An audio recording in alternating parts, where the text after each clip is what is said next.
Votre nom, madame?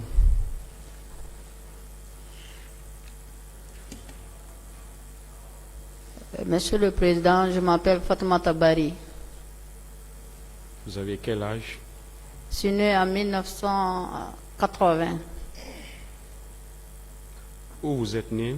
à Conakry.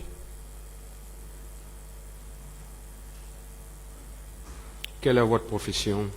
Je suis délégué médical. Et où vous êtes domicilié? Je suis domicilié à Hamdallah.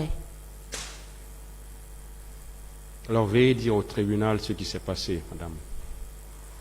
Merci, Monsieur le Président, de m'avoir donné la parole.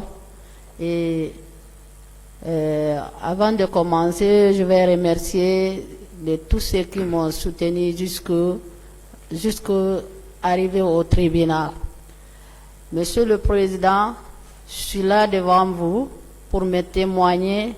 J'ai été victime d'une violence sexuelle au stade du 28 septembre. C'était lors de la marche organisée par les forces vives de la nation pour dire non à la candidature du capitaine Moussa Dadis Camara. La matinée de ce lundi, je suis sortie de la maison avec ma cousine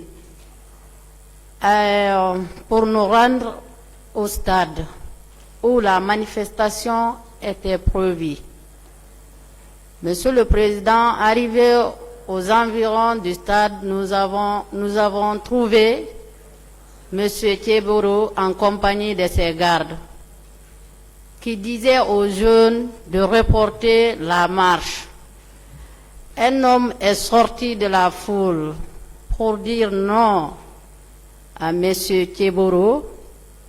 Ce même homme a ajouté que c'est ce jour que nous avons dit non au général de Gaulle et c'est ce jour aussi que nous dirons non à la candidature du capitaine Moussa Dadis Camara. Aussitôt, Thieboro a demandé où était le leader. Les jeunes ont répondu à Thieboro. Les leaders sont de l'autre côté de l'université. Ma cousine et moi et les autres manifestants avons continué notre chemin. Nous sommes entrés au stade. L'ambiance était festive. Il y avait même des jeunes qui priaient sur la pelouse. Les leaders, une fois à l'intérieur du stade, ont tenu leur discours.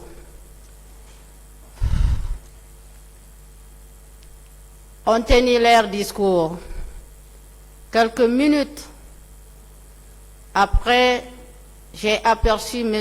Zamari Doré, paix et salut sur lui, que son âme repose en paix. J'ai aperçu M. Zamari Doré qui entrait dans le stade à son tour. Les manifestants ont accouru pour soulever et porter M. Jean-Marie Doré. Quelque temps après, les militaires ont commencé à tirer. Il y avait eu des affrontements entre les militaires et les manifestants.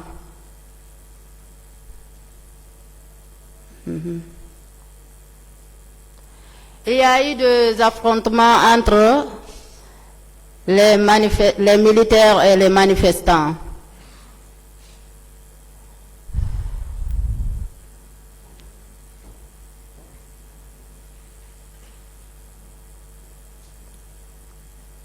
Il y avait eu des affrontements, des batailles.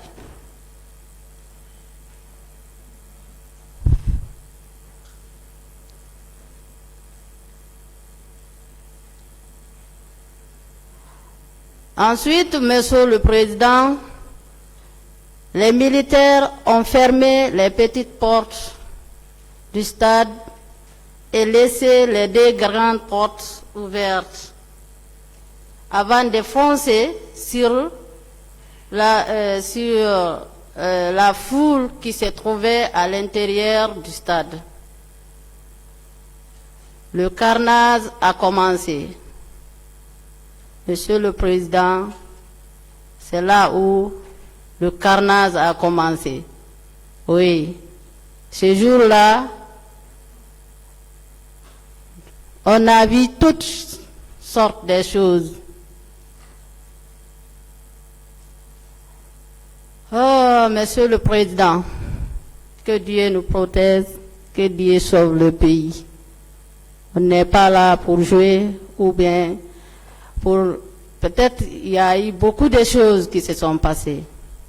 Mais aujourd'hui, si vous voyez devant nous, c'est pour sauver la nation.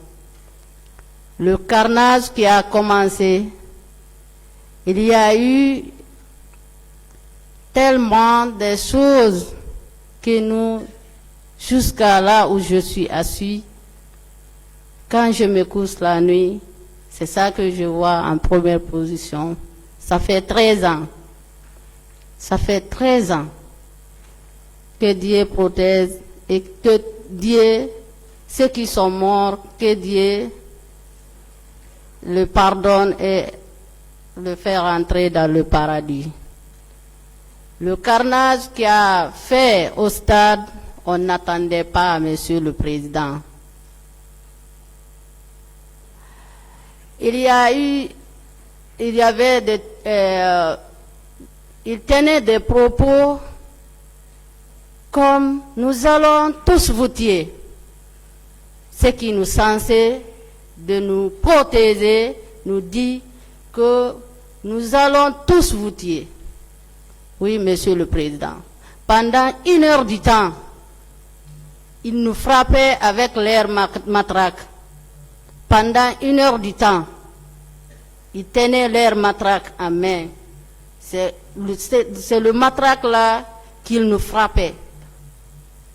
Et les grosses de leur fusil. Monsieur le Président, oui, jusqu'à maintenant, là où je vous parle, tout ce que nous demandons, les hommes détenus, c'est de protéger la nation. Nous ne sommes pas de bœufs, nous des moutons, nous sommes des peuples. Avant tout, il doit protéger le peuple. C'est le peuple, on doit respecter le peuple. Oui, Monsieur le Président. Il n'y a pas ce qu'ils n'ont pas fait. Pendant 1 heure du temps, ils massacraient. Pendant 1 heure du temps, ils tenaient des propos qui ne sont pas bons pour la nation. Je continue.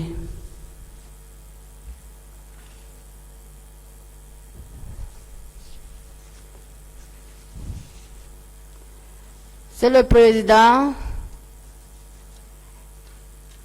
Ils tenaient leurs propos. On allait vous tuer tous.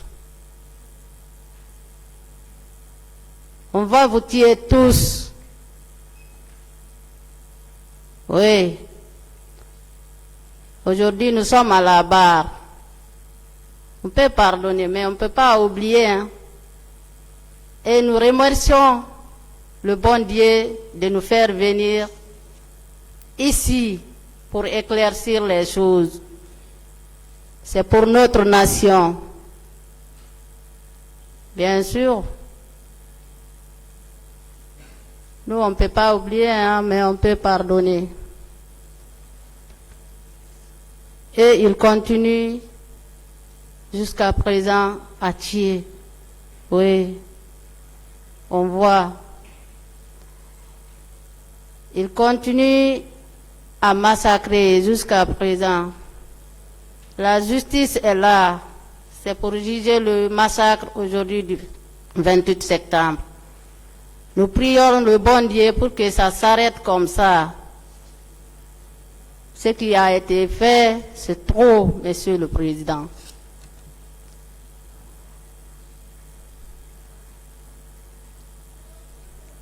Monsieur le Président, il tenait aussi d'autres propos. Vous êtes venus, pourquoi il tenait des propos, il nous maltratait, pourquoi il ne cessait pas de nous maltraiter, pourquoi vous êtes venus au stade? Pourquoi? Pourquoi vous êtes venus au stade? Et il continue le massacre. Avec l'air matraque, l'air truc qu'il tenait, l'air machette. C'est comme une guerre, ou bien on est dans un pays de guerre, ou bien dans un pays.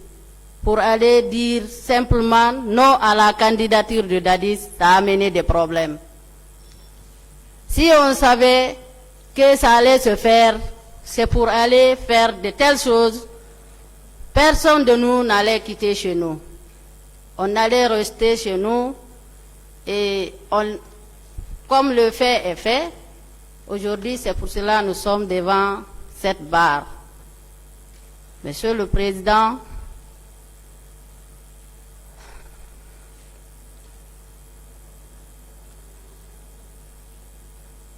oui. Oh.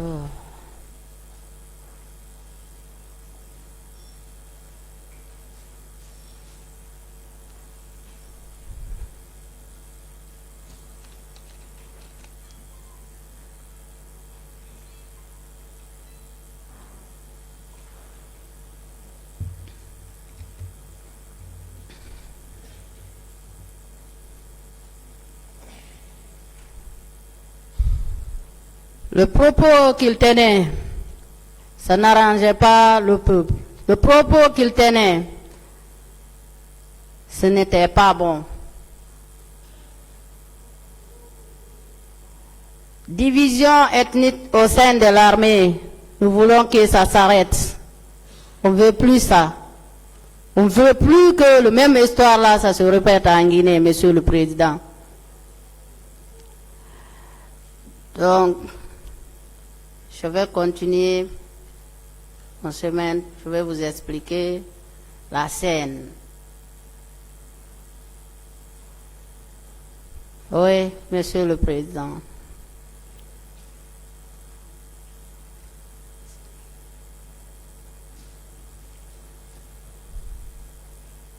Le peuple a souffert, le peuple de Guinée a souffert, né des femmes. Le peuple a souffert, on a besoin de souffler, besoin de que le pays soit calme. Oui. Le propos qu'il tenait, on allait vous tuer tous. Ça nous a fait trop mal, ça nous a trop choqués. Madame, s'il vous plaît, vous êtes en train de revenir sur les mêmes choses. Est-ce que vous avez autre chose à dire ou bien c'est... Non, j'ai autre chose à dire. Je vais continuer. Continuez alors. Ok. Il tenait des propos. On va vous massacrer tous. On va vous tuer tous. Personne ne va sortir dans ce stade. Chacun de nous implorait Dieu. Chacun de nous implorait Dieu. Les cris faisaient de partout. Les cris venaient de partout. Chacun de nous,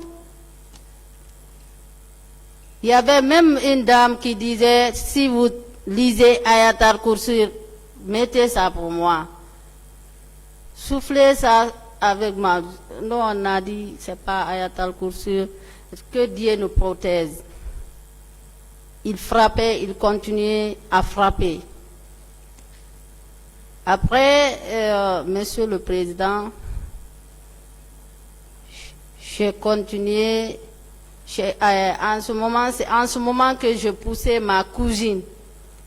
Ma cousine, pour que nous allions chercher une sortie. J'avais parti avec ma cousine. J'étais avec ma cousine. Je l'ai poussée pour que nous allions chercher une porte, une sortie, enfin, pour que nous nous échappons. Ma cousine pleurait. Elle disait que Yaye, on allait nous tuer tous. Elle pleurait. Elle pleurait. Il y avait des jeunes qui ont aussi réussi à s'échapper avec ma cousine. Je cherchais à m'échapper. Je cherchais moi aussi à m'échapper. Quand j'ai aperçu une femme de teint clair, je me suis approchée d'elle, une dame de teint clair, pensant qu'on allait me laisser à cause de celle-ci. Bon, je me suis approchée de cette dame. Un groupe de militaires sont arrivés.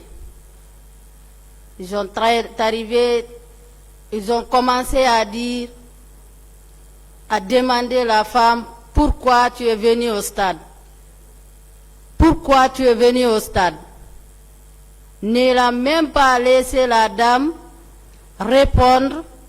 Leur chef a automatiquement administré une gifle. Voyant cela, Monsieur le Président, j'ai essayé de m'échapper vers le grand portail du stade. Ah, Monsieur le Président, quand le policier et les gendarmes m'ont arrêté du passage, là, Monsieur le Président, c'était autre chose. Ils m'ont giflé. Et ils ont pris un couteau. Ils ont dessiré mon pantalon. Et tout ce que j'avais porté. Et ils ont commencé par le pantalon. Ils ont fait rentrer leurs mains. J'avais une maillot bleu dedans. Ils ont pris, scellé tout. Ils ont dessiré tout, me déshabillé toute nuit. On m'a jeté sur le sol. Ah, Monsieur le Président,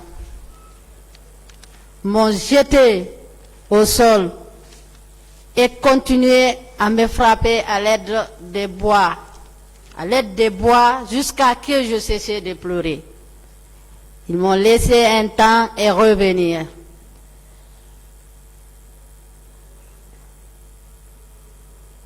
C'est là, lorsqu'ils sont revenus, ils ont écarté mes jambes. Ils ont même introduit leurs mains dans mon sexe. Il n'y a pas, c'est-à-dire, ce jour-là, il n'y a pas ce que je n'ai pas eu. Je pleurais, je criais, je les suppliais. Le gendarme qui m'ont pris et le policier, je les ai dit, je suis venu pour vendre l'eau. Que toi, comme tu es habillé comme ça, tu es venu vendre de l'eau? Non. Ils ont continué. Ils ont même pris, j'avais ma photo ici. Vous allez m'excuser très fort, je vais vous montrer la photo. La photo est là.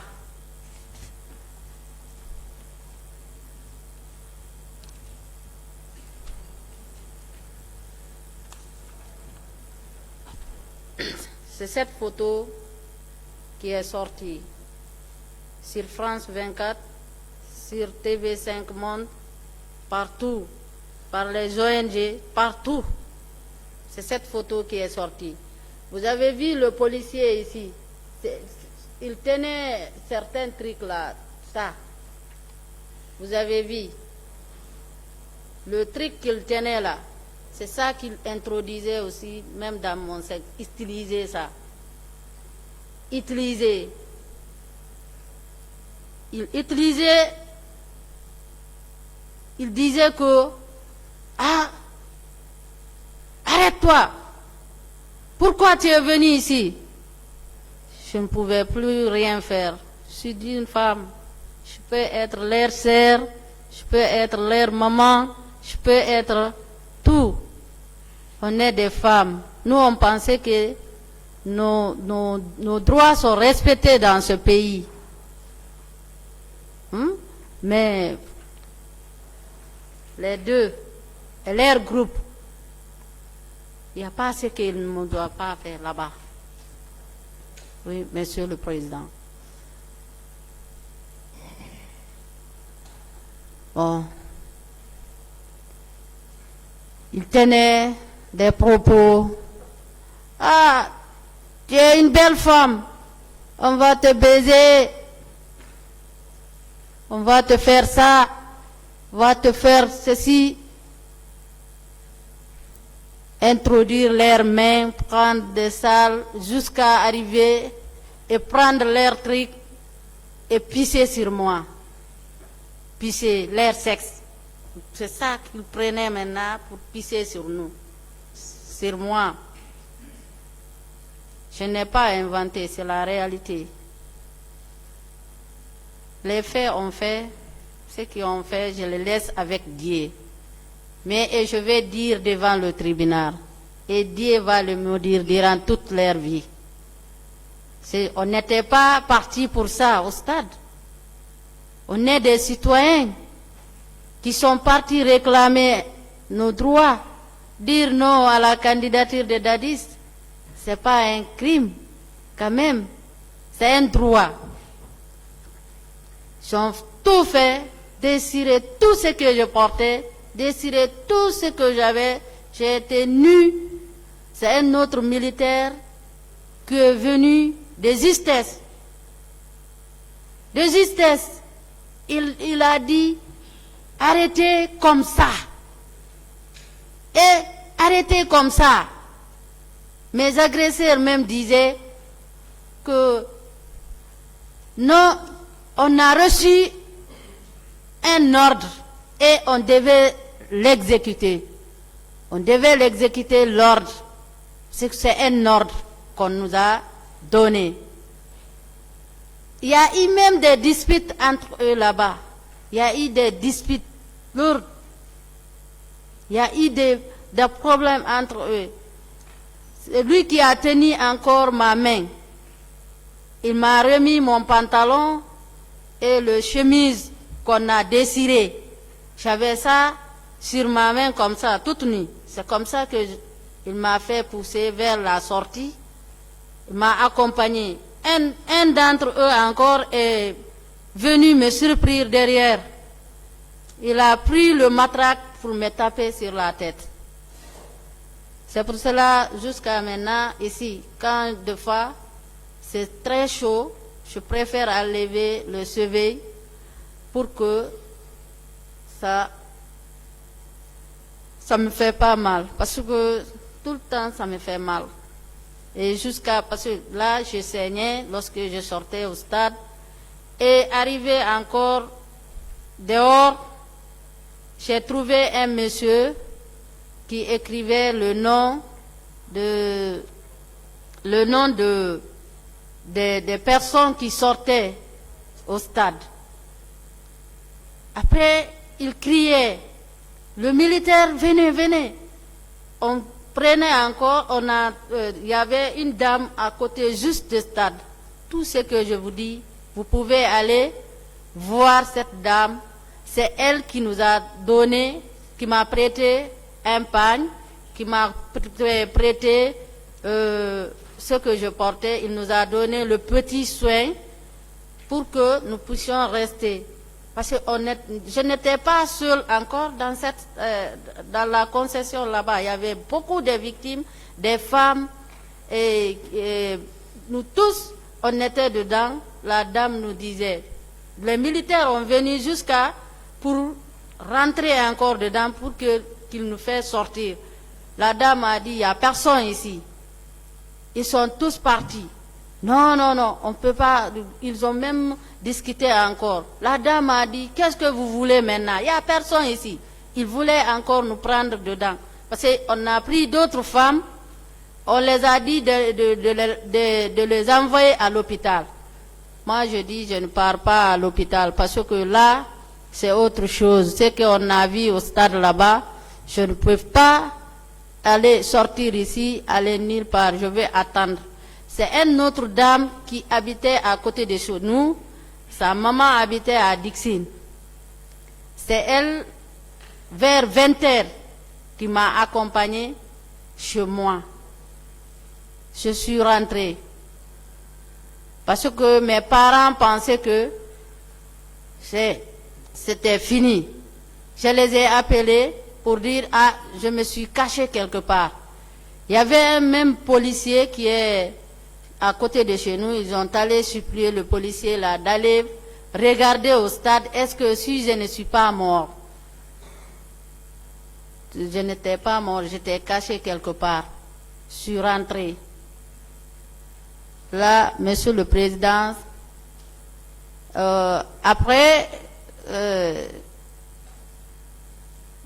je vais me revenir. Comment Toumba est venu? Comment Toumba est venu? Là, peut-être, ils vont croire ou pas. Mais aujourd'hui, je demande tout le monde de remercier M. Toumba. Lorsque Toumba est venu, nous, on ne connaissait pas Toumba. Moi, en personne, j'entendais le nom de Toumba, j'entendais le nom de Pivi, j'entendais le nom, on le voyait à la télé. Vous comprenez? Mais parce que lorsqu'on nous frappait encore, entre-temps, Toumba est venu. Ça, j'ai oublié d'expliquer. Entre-temps, Toumba est venu. Toumba est venu leur dire que pourquoi vous faisiez cela. Le passage là, j'ai oublié de vous expliquer. Pourquoi vous faisiez cela? Qui vous a donné l'ordre de venir massacrer les paisibles citoyens? Des disputes sont engagées entre eux là-bas. Nous, on ne connaissait pas Toumba. C'est l'un d'entre eux qui a crié entre eux là-bas pour dire que Toumba est venu pensant que ce monsieur va se ranger de leur côté pour continuer leur massacre. Bon, Monsieur le Président, pour Monsieur Toumba, c'est jusqu'à là que je connais. Mais quand même, remercions-nous tous le monsieur, l'acte qu'il a fait, parce qu'il y aura une guerre civile. Ça, je ne pouvais pas me mentir. Parce que même les leaders, on les a harcelés. On les a harcelés courpuissement et molestés courpuissement, le battre comme n'importe quoi. Là où on n'a pas laissé les leaders, on ne va pas nous laisser nous aussi, c'est ça qu'on a compris. Bon, aujourd'hui, Monsieur le Président, nous prions le bon Dieu pour ne plus que la même histoire, ça se répète en Guinée. J'ai été évacué à Dakar avec d'autres victimes par une ONG. J'ai été accueilli par une dame qui s'appelle Fatou Thiam. Lorsque nous sommes venus à Dakar, on nous a fait sortir à la télé. Là aussi, je vais vous dire pourquoi. parce qu'on n'était pas d'accord. Il y avait une dame au nom de Madame Si, Mariam Diallo, qui a fait sortir le journal pour dire, pour mettre dans le journal que on a vite de couper la tête de quelqu'un sans fuir avec la tête. Monsieur le Président, on va mourir tous. Moi, je ne vais pas venir à la barre ici mentir. Si vous arrivez à voir cela, moi, Fatoumata, je n'ai pas dit. Et le journal est là. C'est cette dame qui a profité pour le dire. C'est tout le temps, on le dit. On nous a même appelés à Dakar pour nous dire, pour nous interpeller. Pourquoi vous avez parlé de cela? Pourquoi vous n'êtes pas guinéen?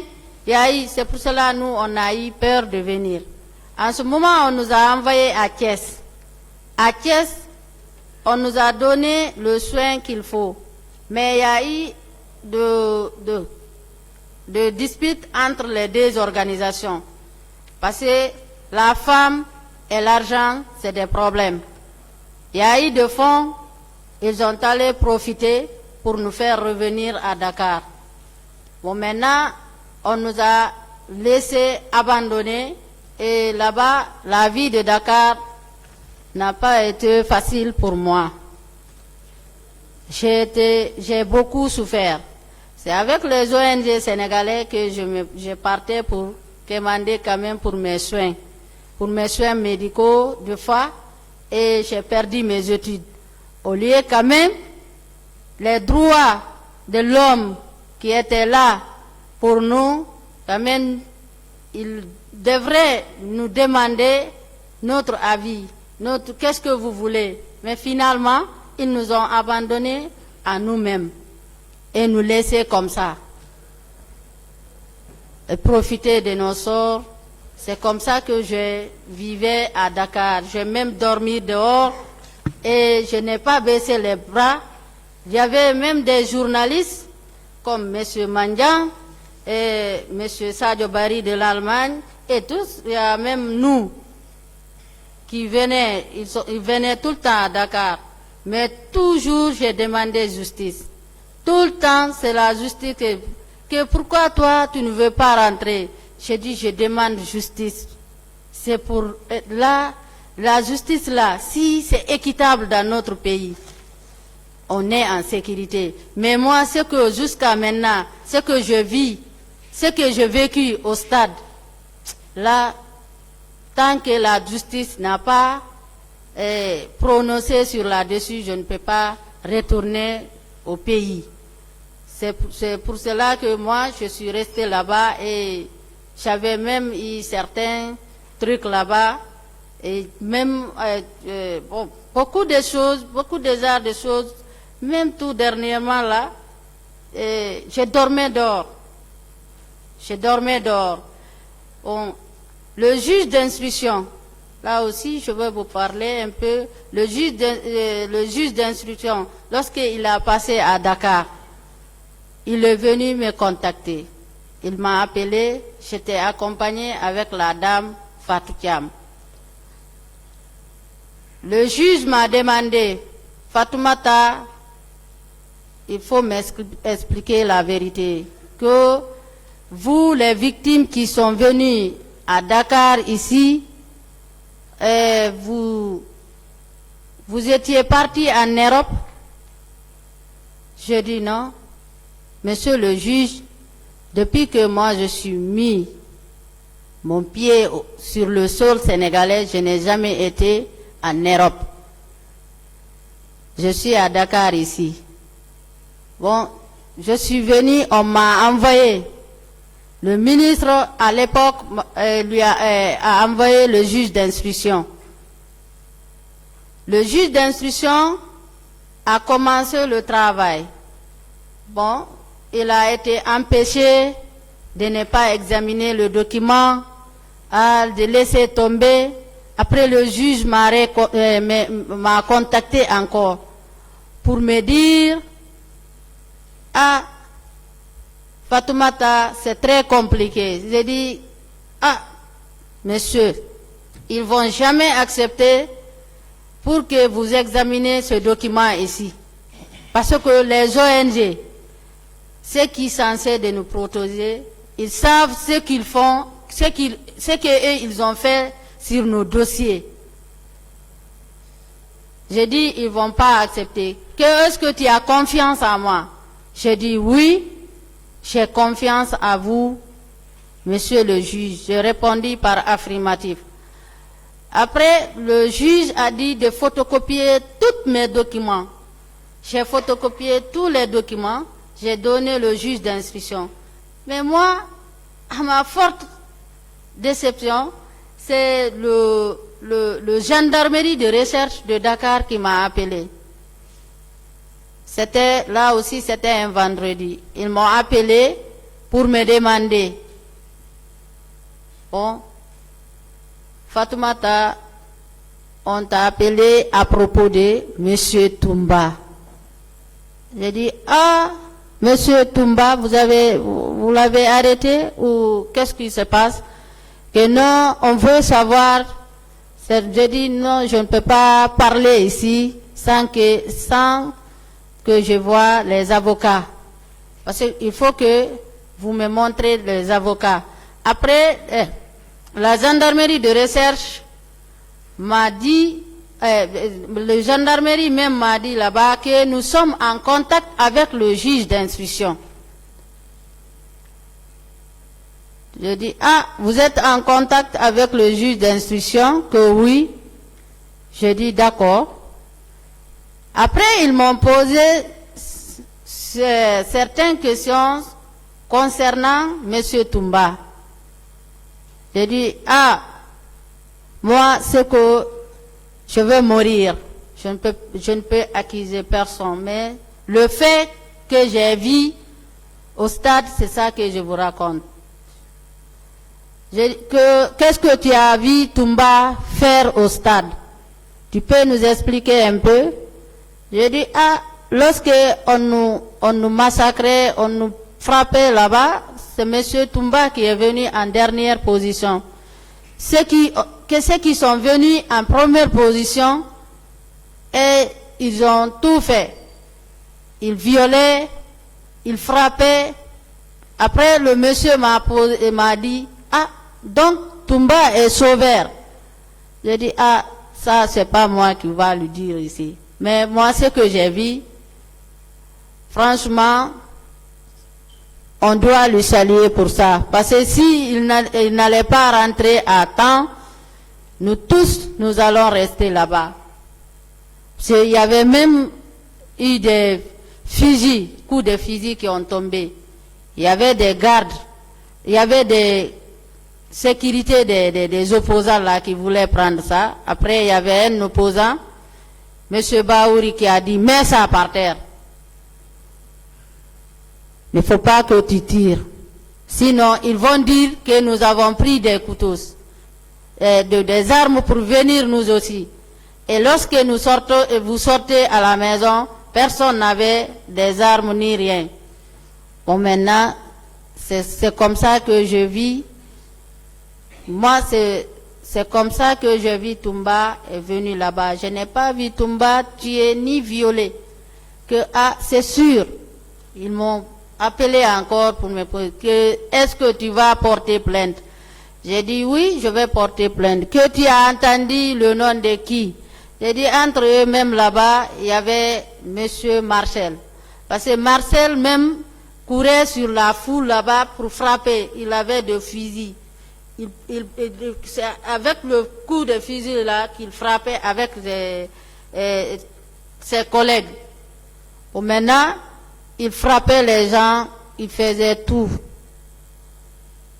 Monsieur Marcel, Monsieur Théodore, Aedorba, ça, je me rappelle de ces noms-là. Et lorsque encore je sortais, le gars, le militaire qui a giflé la dame, ah, ça me semble que c'est Monsieur Matourin. Oui, parce qu'il avait lunettes claires. Et j'ai entendu à la barre ici que M. Matourin était en voyage. M. Mathurin était en France, personne ne va sauver l'autre ici. Monsieur le Président, tous ceux qui ont impliqué sur ce dossier, parce que moi j'ai vu la dame de teint clair qui habillait, qui portait du robe noire. Si la dame nous écoute ici, elle sait que c'est la réalité. Parce qu'on n'a même pas laissé le temps pour que la dame, c'est elle qu'on a pris en première position. Après, lorsque j'ai vu ça, je me suis échappé encore. Bon, Monsieur le Président, c'est jusque-là que je peux parler et je vous remercie. S'il y a des questions à me poser, je suis à votre disposition.